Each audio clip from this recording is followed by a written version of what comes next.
Joining us now for an exclusive conversation is DMK Minister Palanivel Thyagarajan. Sir, before I come to SIR in Tamil Nadu, I want to talk about the Bihar election results. So, Home Minister Amit Shah was predicting 160 or 170 seats for the NDA, but it looks like they've clearly crossed the 200 mark. So, what is your first reaction to this result? And can we say that the allegations of voter suppression and electoral manipulation that were being levelled by the India bloc did not really have an impact in the ground among the voters? Can we take it that way? Yeah, first, I haven't been following the results. I've been a bit busy and I had a lot of work. So, but now that you tell me, I'm a bit surprised by the results. But I know some things for certain, and some other things I'm not well informed, so I can only speculate.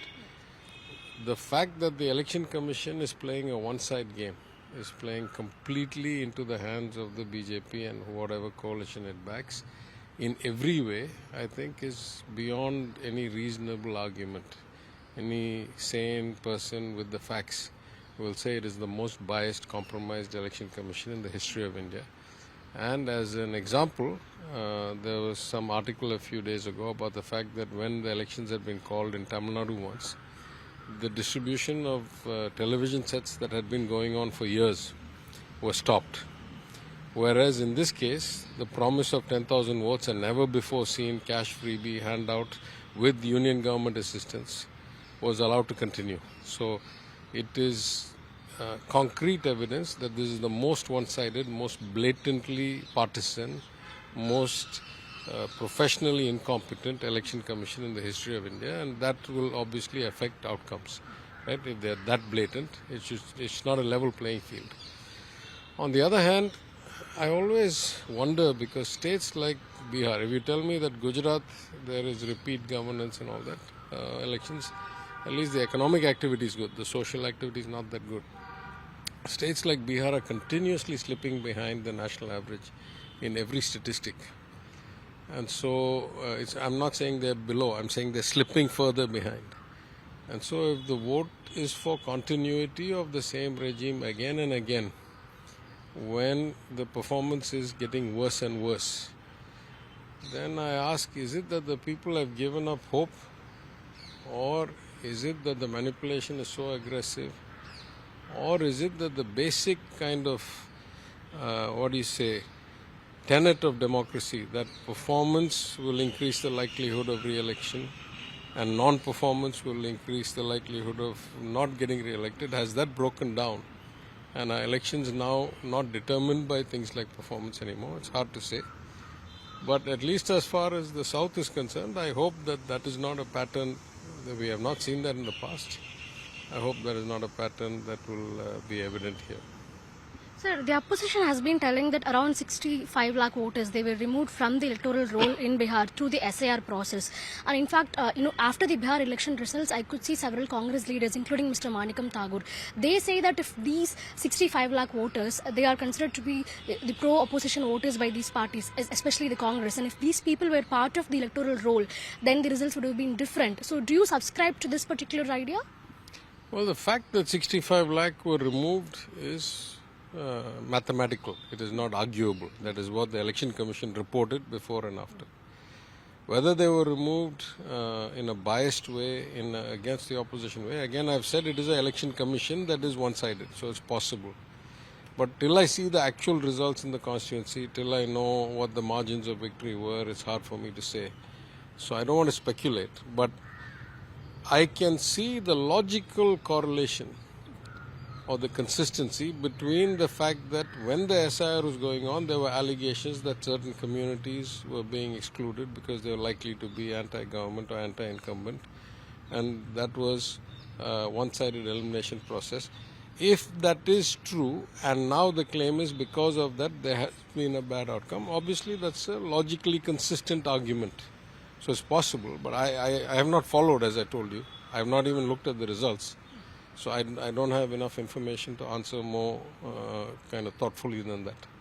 Sir, the Election Commission has been telling that, as far as Bihar is concerned, of course, the opposition, especially Congress leader Rahul Gandhi, has been leveling a lot of allegations, especially in connection with vote chori. But when it comes to the actual, on-record, appeals, there has been not even a single appeal in connection with SIR in Bihar, is what the Election Commission says. Again, Election Commission can say many things. I personally have lost all faith in it. You think it's a completely biased institution at this point? I think it was a year ago that you and I had an interview where I said this is the worst election commission, and I wrote an essay. It's not like a hypothetical. I wrote like an 8 or 10 page or 12 page essay in the Frontline magazine, and I said such failings in the election commission have to be either grotesque incompetence or blatant partisanship. There's no other way to explain its performance in so many dimensions. So I stick with that. Sir, right now the SIR is being rolled out in Tamil Nadu. The door-to-door enumeration is currently underway, and we're given to understand that in the next few days, all the individuals who are eligible to vote, they would be receiving their enumeration forms. The process is almost complete. The distribution process is almost complete. So you've been telling that the election commission is compromised, and now that the SIR is being rolled out in Tamil Nadu, what is it that is going on in your mind? It's not in my mind, it's from the ground. I've been in Madurai for a week in my constituency, right? 4 days ago on the 9th, or 5 days ago on the 9th, the number of forms that had been distributed was about 25%. Okay. This is on the 9th after the process started on the 4th. Yesterday the Election Commission claims the average is some 75 or 78%. That means they're saying they've distributed 50% of the forms in the space of 4 days or 5 days. Okay, now let's just do the math. In my constituency, there are about 230,000 voters. That's about 1,000 voters per booth. If in the first 5 days there were 25% forms distributed, that's about 250 forms.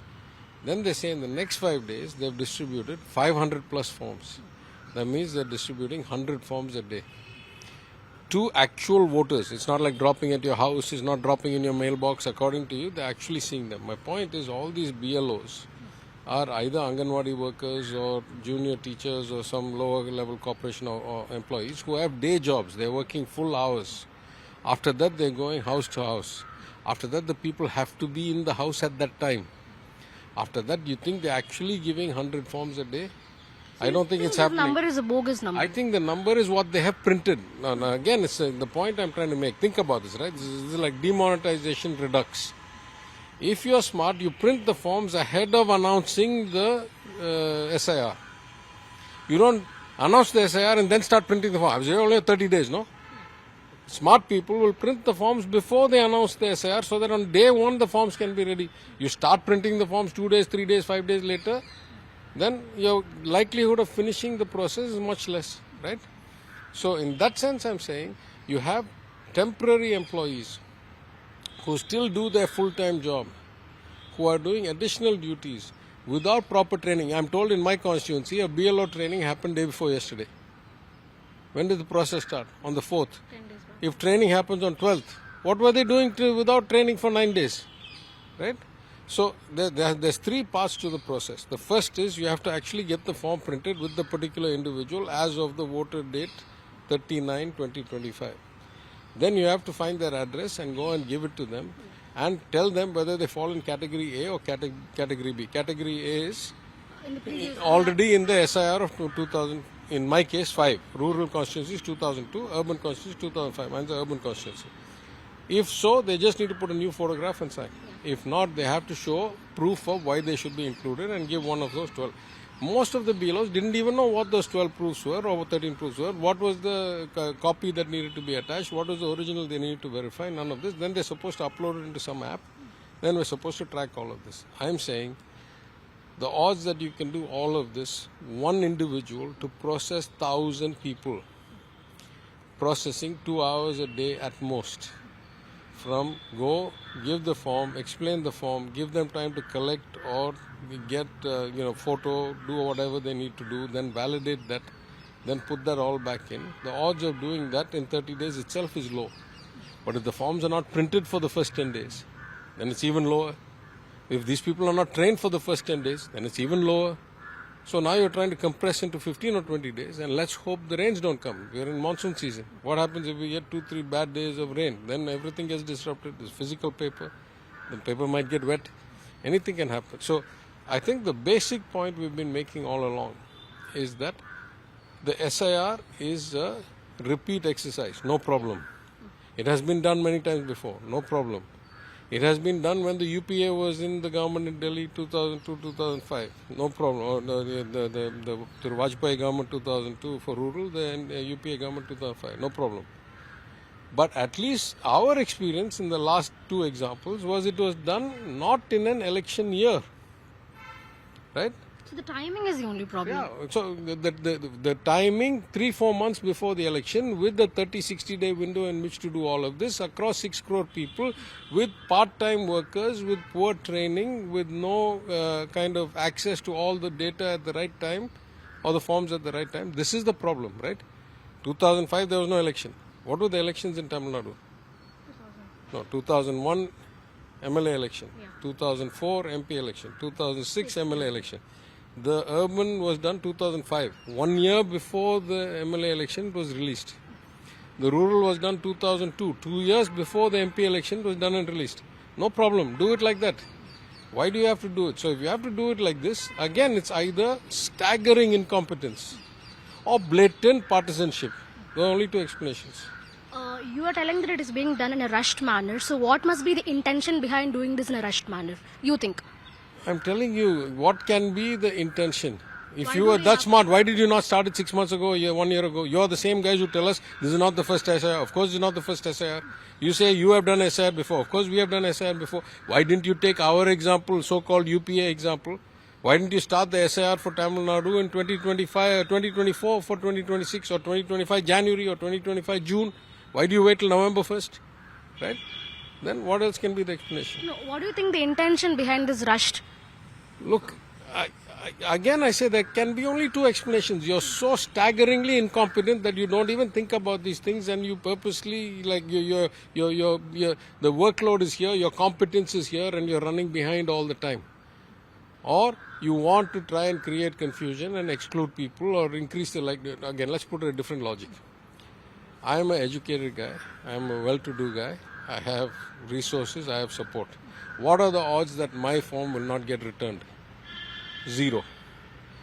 What are the odds that some less educated, aged, less connected to technology, let's take for argument's sake, 75-year-old woman living alone in a kudusai in some gramam, what are the odds that her forms will not get resubmitted in time? Much higher. What are the odds that she will not have the right proof at the right time? Much higher. So it is an exercise when, because of the nature of rushing, who will be disenfranchised? Who is the likeliest to be disenfranchised? The poorest, least connected, oldest, most remote people are the ones that are most likely to be left out. Right? Then it's a bias. In a democracy, the right to vote is the core of your right as a citizen. If that is taken away from you because of a rush process, because somebody was incompetent to do it in the right time, then it's unfair. That's the point we're making. Sir, Finance Minister Nirmala Sitharaman, during a recent press conference in Coimbatore, she has told that in the CM's assembly constituency, that is in Coimbatore, there are around 4,300 duplicate votes.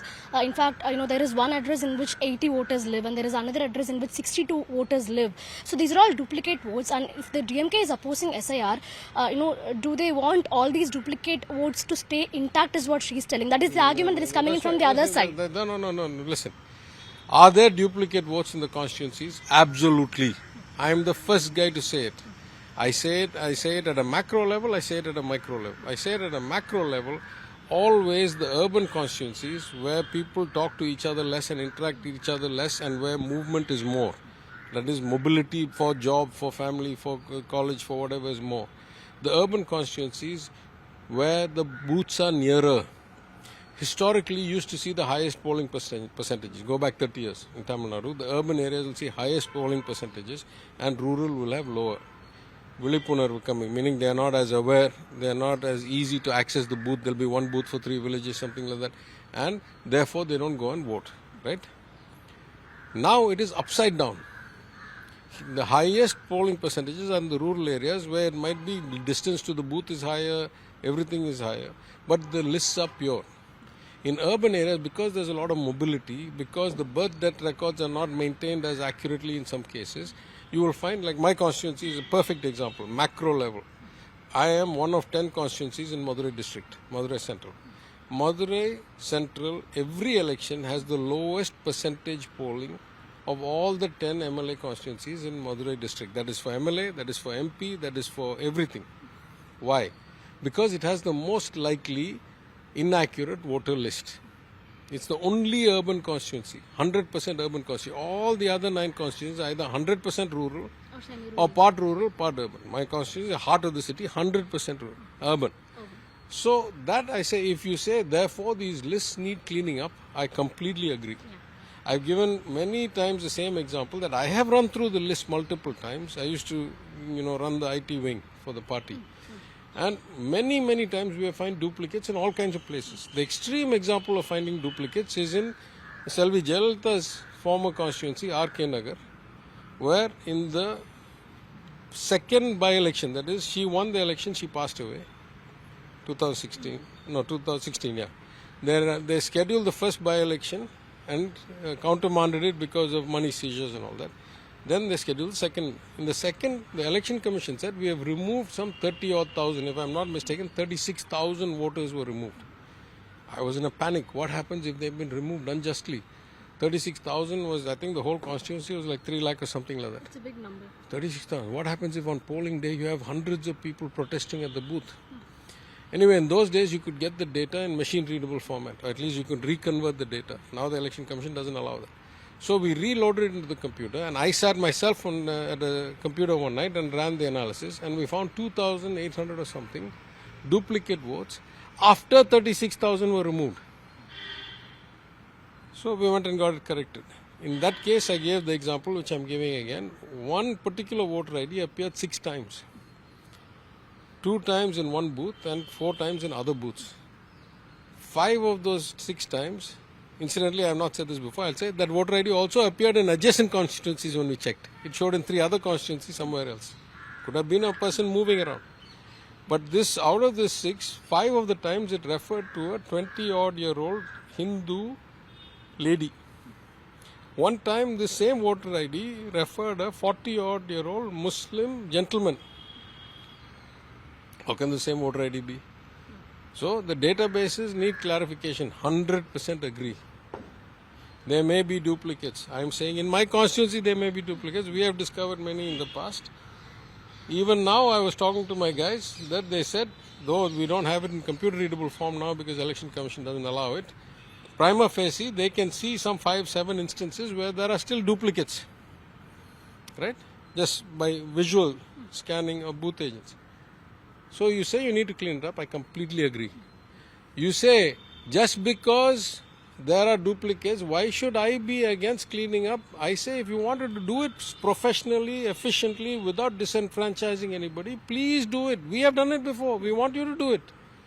You try to do it in 30 days with a clear bias towards the poorest, weakest people being excluded just by a lack of actual execution ability of the process. Then we are against it. So I understand that the timing is the primary problem that the DMK is pointing timing out. Both ways. The timing so close to the election and in 30 days first cycle, 60 days full cycle, all this stuff. Those are the only 2 points we're making. The counter that is coming in largely from the BJP side, the ruling party from the center, their side is that... And the fact that they removed 65 lakh people in Bihar. Now additionally, the fact that the election results are so skewed. All these worry me. Can be, could be. I don't know. I haven't analyzed. But if what Mr. Tagore is saying is right, then that's another reason. Because the CM keeps telling that they are trying to remove women, Dalits, and the minority votes. I am saying the system's limitations will be felt more by the poorer, weaker, more rural, less connected people. That's just logic. That's just anybody who understands the process. That's what. The counter that they give is that the BLOs who are involved in this enumeration process, the entire process, they are state government staff. Then where is this question of bias that is coming in from the DMK government is what they say. But you say that these BLOs, in most cases, they are less educated about this entire SAR process. So, Not less educated. They have not been adequately trained, and they have not been adequately app equipped, and they have not given adequate time. I'm not saying that they are weak individuals. no, I in am terms saying- of SAR, Yeah, I'm awareness saying in they have terms not of... been given enough capacity to do the job they're supposed to do. Now I ask the question: if their accusation is that state employees will lean towards the state government, therefore there's no problem, then does that mean that all the Bihar state employees lean towards the BJP NDA? That's why they took out 65 lakhs. I'm not accusing any government employee of bias yet. The election commission I'm 100% accusing of full bias in every way. But the actual employees on the ground, I'm not yet accusing them of any bias. I'm just saying the workload is too high, and the time is too low, and the training is too low. So talking about the election commission, like I want to understand, of course you say that the election commission is not acting in a fair manner. Facts are on the What is table. the It's way not my forward? opinion. What is the way forward for this institution in your point of view? Look, I don't know how to put this without sounding hopeless, but my point is this. My point is healthy democracies and good economic results all around the world, except in aberrations of resource-rich countries which can afford to be different models of government. But in a normal economic situation, such healthy democracies, good economic outcomes depend very, very strongly on independent institutions that are not swayed by who is in power. The judicial system, the Reserve Bank system, the election commission. The regulatory bodies, the anti-competition commission, the SEBI's equivalent, the markets regulators. The more these are independent, the more you will get the true benefits of free enterprise and capitalism and actual inclusion and equitable outcomes for everybody. The less independent they become, the more partisan they become, the more controlled by the executive you become, not only will you see the quality of democracy deteriorate, you will see the economic outcomes get worse, and you will see inequality rise. This is a global truth. It's not unique to us. So my fear all along over the last 10 years or so is that while the gross numbers can be going up just because our population relative to the rest of the world is high, and the natural tendency of numbers is to go up, right, because of inflation. The country, I worry, is slipping into some kind of crony capitalist kind of retrograde approach as more and more institutions are captured by the political executive who happen to be running the government. And therefore, it gives me concern about the quality of our democracy and the economic prospects for our youth and the future. Sir, now the DMK has approached the Supreme Court in connection with SIR. There is a plea from Mr. R.S. Bharti, the organizational secretary of DMK. On one hand, the DMK has launched a legal battle. On the other hand, there are complaints of DMK's, booth level agents, B2A.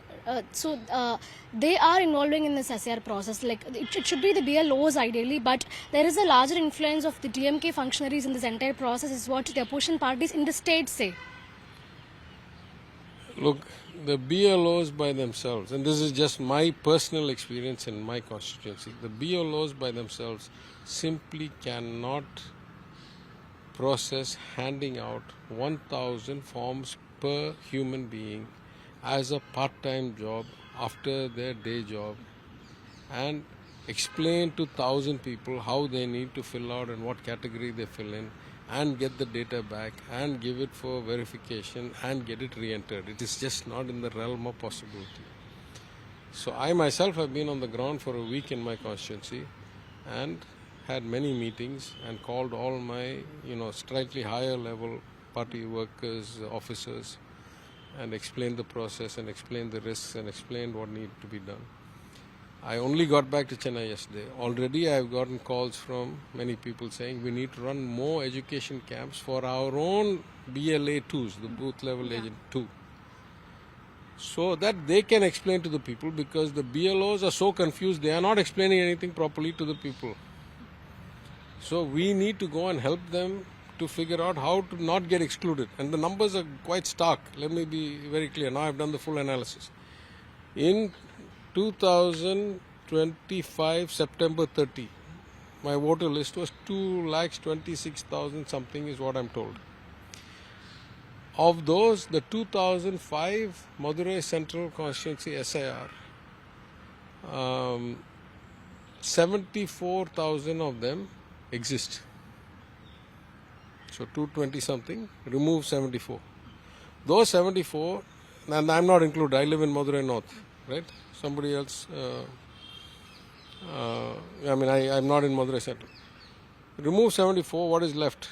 Almost 150,000 people. Almost 150,000 people have to reapply, proving that they deserve to be here with additional information. Only 74,000 get to say I was there, stick a photo, sign, put it back, right? The rest, now that means 150,000 people have to be educated about what process, what document, in what format, with what counter signature has to go. That's a lot of work. It's already the 15th, 14th, right? We have some 18 days left, right? At least mine's the easier constituency. The next constituency, which I live in but I don't vote in, is Madurai North. Madurai North did not exist as a constituency in 2005.